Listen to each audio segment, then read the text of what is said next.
Hello everyone, welcome to classroom of pharmaceutical jurisprudence. और इन pharmaceutical jurisprudence के class में हम drug and cosmetic act 1940 and rules there under 1945 chapter के बारे में पढ़ रहे थे। और इस चैप्टर में काफी सारे टॉपिक हमने आज तक कवर कर लिया है, ठीक है। और लास्ट क्लास के वीडियो लेक्चर में हमने पढ़ाया था कि किस हिसाब से ड्रग इंस्पेक्टर के पावर होता है, इसके साथ साथ ड्रग इंस्पेक्टर की ड्यूटीज क्या होते हैं, ठीक है। इस रिलेटेड अब जनरली कुछ शेड्यूल्स के बारे में हमें पढ़ना है, ठीक है। तो शेड्यूल के जैसे शेड्यूल्स कहाँ पे हमने पढ़ा था, आप अगर याद करेंगे तो शेड्यूल हमने पढ़ा था नॉर्मल जो भी शेड्यूल्स टू द एक्ट और शेड्यूल्स टू द रूल्स। तो शेड्यूल्स टू द रूल्स में हमने ए टू जेड बहुत सारे शेड्यूल्स देखे हुए थे, तो उसके अंदर कुछ इंपॉर्टेंट जो शेड्यूल है वो हमें अभी कवर करना है, ठीक है। तो फर्स्ट जो शेड्यूल के बारे में हमने पढ़ना है that is schedule C and C1। तो शेड्यूल सी एंड C1 में हमें क्या पढ़ना है, तो इसमें which are the substance that comes under the schedule C and C1। Substance that means drug and cosmetic और any other substance and the special provision.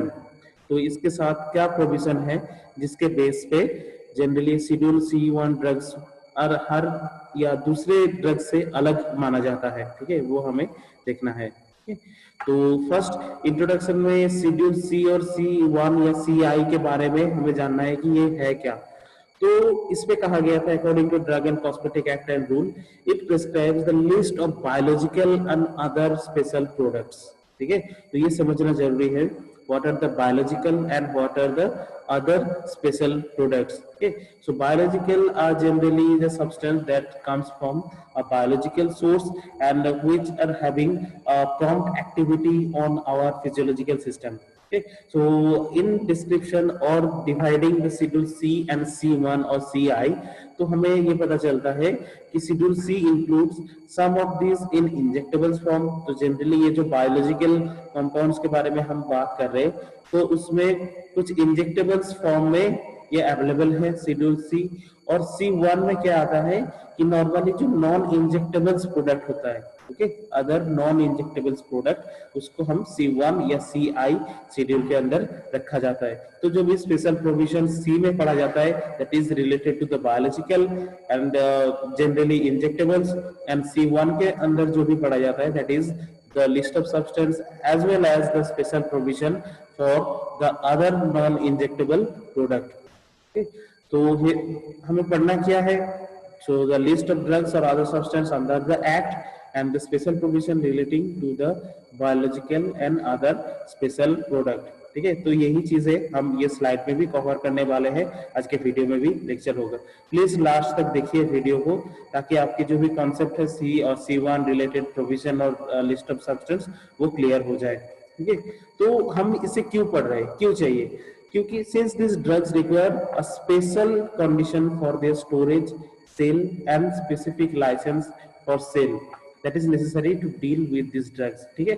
अगर आप लोगों ने, आपको याद है कि हमने पढ़ाया था कि जनरली C1 और H इन लोगों के लिए ये जो ड्रग्स है इस लिस्टेड ड्रग्स के लिए एक स्पेशल टाइप ऑफ लाइसेंस की भी जरूरत होती है। इसके स्टोरेज कंडीशन में कुछ डिफरेंस है, इसके मैन्युफैक्चरिंग में भी बहुत सारे कंडीशन हमें फॉलो करने पड़ते हैं, ठीक है, लेवलिंग में भी, पैकेजिंग में भी, टेस्टिंग में भी। तो इसीलिए ये सारे ड्रग को एक स्पेशल एम्फसाइज करके अलग तरीके से पढ़ा जाता है।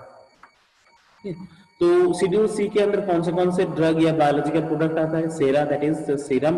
तो blood and blood related products जो भी है वो यहाँ पे आता है, इसके साथ साथ टॉक्सिन्स, ठीक है। तो ये जनरली आप अगर आपको पता होगा तो ये सारे जो ड्रग्स है या प्रोडक्ट है ये बायोलॉजिकल किसी भी सोर्स से आता है, ठीक है। एंटीजन, ठीक है, इसके बाद insulin, sterilised ligature and sutures, ठीक है। ऑप्थेल्मिक प्रिपरेशन, ऑप्थेल्मिक प्रिपरेशन बहुत ज्यादा आता है जो आंखों के लिए यूज होता है, वो सारे के सारे शेड्यूल सी के अंदर आता है, ये आपको याद रखना है। इंसुलिन भी आता है, सीरम, टॉक्सिन, एंटीजन, ये आपके पास MCQ आता है कि कुछ 3-4 ऑप्शन दे देगा तो इसके अंदर कौन सा शेड्यूल सी ड्रग है, ठीक है। तो वो इसीलिए इस जो लिस्ट है इसको याद रखना है। बहुत ज्यादा और भी है लेकिन जो इम्पोर्टेंट वाला है वही सिर्फ यहाँ पे लिस्ट किया हुआ है, ठीक है। इसके बाद pituitary extract, various antibiotic and their parenteral preparation. Antibiotic like the aminoglycoside antibiotic like normal erythromycin, clindamycin, gentamicin, इस टाइप के जो भी ड्रग है और उसकी इंजेक्टेबल्स प्रोडक्ट जो है वो बायोलॉजी के सी के अंदर आता है, अगर वो पेरेंटरल यूज हो रहा है, मतलब अगर वो इंजेक्टेबल फॉर्म में यूज हो रहा है। ठीक है, तो C1 के अंदर या CI के अंदर कौन सा प्रोडक्ट आता है, तो यहाँ पे बोला गया this is the other special product. और वो स्पेशल प्रोडक्ट क्या है, जनरली कुछ जो भी फार्माकोग्नोस्टिक जो ड्रग है, फ्रूट ड्रग, उसके कुछ parental preparation, non parental preparation, जो जनरली सबसे पहले आपने देखा था कि सी के अंदर इंजेक्टेबल से पेरेंटल प्रिपरेशन आता है और CI के अंदर नॉन पेरेंटल या नॉन इंजेक्टेबल प्रिपरेशन आता है। ठीक है, तो वही रिलेटेड कुछ नॉन पेरेंटल या नॉन इंजेक्टेबल प्रिपरेशन C1 या CI के अंदर रखा गया है। इसमें आता है डिजिटलिस, इसके बाद इसमें आता है आर्गोट। ठीक है, तो ये कुछ ड्रग है, इसमें आता है फिर बेलाडोना आता है। ठीक है, इस टाइप के कुछ ड्रग्स यहाँ पे आते हैं। इसके अलावा एड्रेनालिन और इसके नॉन पेरेंटल प्रिपरेशन, जो भी एंटीबायोटिक्स के बारे में कहा गया था, जैसे एंटीबायोटिक्स कुछ सी में भी आता है लेकिन कुछ C1 में भी आता है, that is erythromycin, neomycin, streptomycin and their preparation containing hormone not in the form of administered parenterally, मतलब जो नॉन इंजेक्टेबल फॉर्म होगा वही C1 में रखा जाएगा, जो पेरेंटरल फॉर्मुलेशन है उसे C शेड्यूल में रखा गया है। ठीक है, इसके बाद fish liver oil and preparation containing the fish liver oil, जो विटामिन ए के लिए बहुत ज्यादा इंपॉर्टेंट है। फिर hormones and preparation containing hormones not in a form of administered parenterally, मतलब हार्मोन और हार्मोन के जो फॉर्मुलेशन जो जनरली आपको इंजेक्टेबल फॉर्म में या पेरेंटरल रूट से नहीं दिया जाएगा, वो C1 के अंदर या CI के अंदर आता है। ठीक है, इसके साथ साथ इन विट्रो ब्लड ग्रुपिंग सेरा, इसके बाद in vitro diagnostic device like medical device containing HIV antigen और HCV हेमाटोक्रिट, ये सब डायग्नोस्टिक्स करने के लिए जो भी डिवाइस आता है वो आता है CI के अंदर। फिर liver extract and it's non parental, तो हम अब हर जगह पे ये देखना लिखा है नॉन पेरेंटल, मतलब जो इंजेक्टेबल फॉर्म में नहीं है। जो कुछ वैक्सीन है जो जनरली पेरेंटल फॉर्म में नहीं दिया जाता है वो आता है इसके अंदर। वैक्सीन मैक्सिमम पेरेंटल फॉर्म में होता है, लेकिन कुछ ओरल वैक्सीन भी होता है, तो ओरल वैक्सीन अगर है तो वो आता है C1 या CI के अंदर, अगर पेरेंटल वैक्सीन है वो आता है शेड्यूल C के अंदर। Okay? कुछ एंटीबायोटिक्स जो नॉन पेरेंटल फॉर्म में आता है वो भी C1 के अंदर आता है। Vitamins and their preparation that are not to be administered parental. ठीक है, तो ये जनरली वो प्रोडक्ट है जो पेरेंटल या इंजेक्टेबल फॉर्म में नहीं दिया जाता है। ठीक है, तो अभी हमें प्रोविजन कुछ देखना है जो ये ड्रग एंड कॉस्मेटिक रूल के अकॉर्डिंग ये C और C1 सब्सटेंस के लिए रखा गया है। ठीक है, तो ये जो सेंटेंसेस वगैरह लिया गया है वो official gazette of Indian government से लिया गया है, तो इसीलिए इसके जो भी लैंग्वेज वगैरह है वो लैंग्वेज वगैरह थोड़ा जनरली लॉफुली या लीगल टाइप लैंग्वेज है, तो इस पे समझने में थोड़ा प्रॉब्लम हो सकता है, लेकिन आप वीडियो में बने रहे तो आपको समझ में आ जाएगा। ठीक है, तो सबसे पहले provision related to the name. ठीक है, तो ऐसे नेम रखना है, यदि अगर पढ़ेंगे तो वो कुछ अलग सा आपको लगेगा। ठीक है, लेकिन अगर इजीली वो इजी वे पे आपको कहा जाए कि जनरली ऐसे टाइप का नेम रखा जाएगा that is the proprietary medicine का नाम हो और वो जनरली लेवल में इन्फ्लेक्ट होना चाहिए। ठीक है, जो C या C1 दोनों के टाइम पे भी जो भी नेम रखा जाएगा, चाहे वो हो सकता है किसी ग्लास बोतल में हो, किसी प्लास्टिक कंटेनर में हो, किसी मेटल कंटेनर में हो, कंटेनर के ऊपर जो भी लेबल है उस लेबल में क्लियरली इंडिकेट होना चाहिए कि कौन से हम बायोलॉजिकल या अदर प्रोडक्ट हम यहाँ पे यूज कर रहे हैं। ठीक है, प्रोविजन कंटेनिंग कंटेनर, तो कंटेनर किस टाइप का होना चाहिए, कंटेनर जैसे कोई भी सब्सटेंस अगर है तो उसके लिए ग्लास या कोई भी सुइटेबल मटेरियल जनरली यूज कर सकते हो। तो ग्लास यूज किया जाता है क्योंकि ग्लास बहुत इनर्ट होता है, किसी भी पेरेंटल या नॉन पेरेंटल फॉर्मुलेशन के साथ वो रिएक्ट नहीं करता, इसीलिए ग्लास यूज किया जा सकता है। नहीं तो कोई भी सुइटेबल मटेरियल जो जनरली ड्रग के पोटेंसी, एक्टिविटी या नॉर्मल आप बोल सकते हो कि जो भी कॉम्पेटिबिलिटी होता है, इनकॉम्पेटिबिलिटी हो सकता है, या फिजिकल या नॉर्मल, नॉन फिजिकल या केमिकल, वो इनकॉम्पेटिबिलिटी को पास करता है, तो ऐसे कोई भी आप मटेरियल यूज कर सकते हो फॉर कंटेनर। ठीक है, अब इसमें अगर लिक्विड कोई सब्सटेंस है, लिक्विड सब्सटेंस का इंटेंट है कि जनरली वो कंटेनर से नॉर्मल बाहर स्पिल आउट हो जाता है, ठीक है।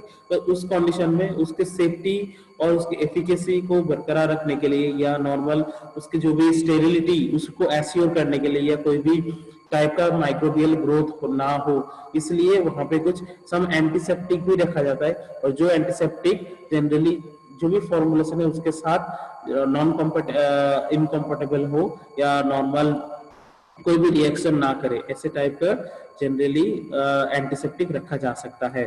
Provision related to the labelling, तो लेबलिंग में ये रखा गया है कि जो भी आप ग्लास कंटेनर यूज करोगे, ठीक है, तो उस कंटेनर में पर्टिकुलर कौन सा सब्सटेंस है, इसके साथ साथ कौन सा एक्सिपिएंट्स वगैरह है, वो क्लियरली इंडिकेट होना चाहिए। अब अगर देखा जाए कि शेड्यूल एफ और F1 आपको जैसा देखना है कि एफ और F1 में क्या है, जनरली वो पॉइजनस सब्सटेंस होता है, ठीक है, एफ में। तो poisonous substance also comes under the biological. तो अगर पॉइजनस सब्सटेंस एज ए सी के अंदर आप स्टोर कर रहे हो या ये कर रहे हो, वो बायोलॉजिकल तो है, लेकिन वो स्पेसिफिकली शेड्यूल एफ में अंदर आता है, तो वहां पे पॉइजन करके लिखना है, ठीक है। उसके यूज करने का प्रॉपर तरीका वो भी लिखना होता है। तो उस provision related to the standard, अब ये है कि ये जो बायोलॉजिकल प्रोडक्ट है तो ये पेरेंट्रल यूज होता है, और आपको पता है कि पेरेंट्रल फॉर्मुलेशन का जो भी बायोअवेलेबिलिटी होता है वो 100% होता है, ठीक है। तो ऐसे जो ड्रग और ड्रग सब्सटेंस या कॉस्मेटिक सब्सटेंस या कोई भी सब्सटेंस हो जो जनरली डायरेक्ट ब्लड में जाता है, तो उसका पोटेंसी इस तरह से होना चाहिए या एक्टिविटी इस तरह से होना चाहिए, वो किसी भी तरह से ड्रग का स्टैंडर्ड या आपकी फिजियोलॉजिकल कंडीशन या नॉर्मल फिजियोलॉजिकल एट्रीब्यूट को किसी भी तरह से हार्मफुल इफेक्ट नहीं देगा, ठीक है। तो इसलिए इसके जो भी टेस्ट वगैरह है, स्टेरिलिटी टेस्ट प्रॉपर तरीके से परफॉर्म करना पड़ता है, इसके नॉर्मल कोई भी पैथोजन है या नहीं है, उसके नॉर्मल एंडोटॉक्सिन है या नहीं है जो आपके बॉडी में जाके कोई भी टाइप का अनडिजायरेबल रिएक्शन या फिजियोलॉजिकल रिएक्शन शो कर सकता है, तो ये हमें ध्यान रखना पड़ता है। तो इसीलिए इसके जो भी स्टैंडर्ड है for the strength, quality and purity, ये ध्यान में रखते हुए हमें स्टैंडर्ड को ध्यान में रखना पड़ता है कि उसके स्ट्रेंथ प्रॉपर रहे, क्वालिटी में कोई कॉम्प्रोमाइज ना हो, और purity that has to be 100%, ठीक है। तो इस स्टैंडर्ड के लिए ही कुछ टेस्ट किया जाता है, और वो टेस्ट क्या है? Test for strength and quality, application for test of sterility, sterility test के लिए नॉर्मल ऑटोक्लेविंग वगैरह किया जाता है, test for freedom from abnormal toxicity, कोई भी टॉक्सिसिटी हो ना हो, इसमें ये एनिमल यूज करके किया जाता है abnormal toxicity. And test of pyrogen, test of pyrogen के लिए जनरली जो पायरोजन टेस्ट वो रैबिट में यूज किया जाता है, ठीक है। तो ये जो लास्ट दो एक्सपेरिमेंट है that is test over the biological system और एनिमल यूज करके किया जाता है, और जो स्ट्रेंथ ऑफ क्वालिटी स्ट्रेंथ ये लेबोरेटरी में किया जाता है। इसके साथ साथ एप्लीकेशन टेस्ट फॉर स्टेरिलिटी ये भी लेबोरेटरी में किया जाता है यूजिंग द प्रॉपर इंस्ट्रूमेंट। ये दोनों इंस्ट्रूमेंटल स्टैंडर्ड है, इंस्ट्रूमेंटल टेस्ट, और ये दोनों जो है वो एनिमल टेस्ट है, एनिमल के ऊपर किया जाता है। ये माइस या रैट के ऊपर किया जा सकता है, और ये जनरली जो टेस्ट फॉर पायरोजन ये किया जाता है रैबिट के ऊपर, ठीक है। तो friends, thank you for bearing your time with me. आज के क्लास में हमने शेड्यूल सी और C1 के बारे में पढ़ा, तो एक क्विक रिकैप कर लेते हैं। तो सबसे पहले हमें शेड्यूल सी और C1 में क्या आता है वो हमने पढ़ा, और इसके बाद इस चैप्टर के अंदर या इस स्लाइड में हमने क्या पढ़ना है वो हमने देखा, क्यों इस सी और C1 ड्रग्स के ऊपर ज्यादा एम्फेसाइज किया जाता है वो भी हमने देखा, और उसके बाद इसके कुछ लिस्ट ऑफ सब्सटेंस जो सी के अंदर आता है और C1 के अंदर आता है वो हमने देखा। इसके बाद special provision related to the container, related to the name, related to the labeling, related to the standard, ये सब हमने देखा। तो इसके अंदर जो भी टेस्ट वगैरह भी किया जाता है वो स्टैंडर्ड को मेंटेन करने के लिए, to maintain the quality, strength as well as the normal purity, तो इसके लिए ये टेस्ट किया जाता है वो भी हमने देखा। तो अगर इस रिलेटेड कोई भी आपको क्वेरी है या कोई भी क्वेश्चन है बायोलॉजिकल में शेड्यूल सी, C1 या ड्रग एंड कॉस्मेटिक रिलेटेड, तो आप कमेंट बॉक्स में जरूर कमेंट कर सकते हैं, ठीक है। Otherwise thank you for sparing your time with me. Thank you again.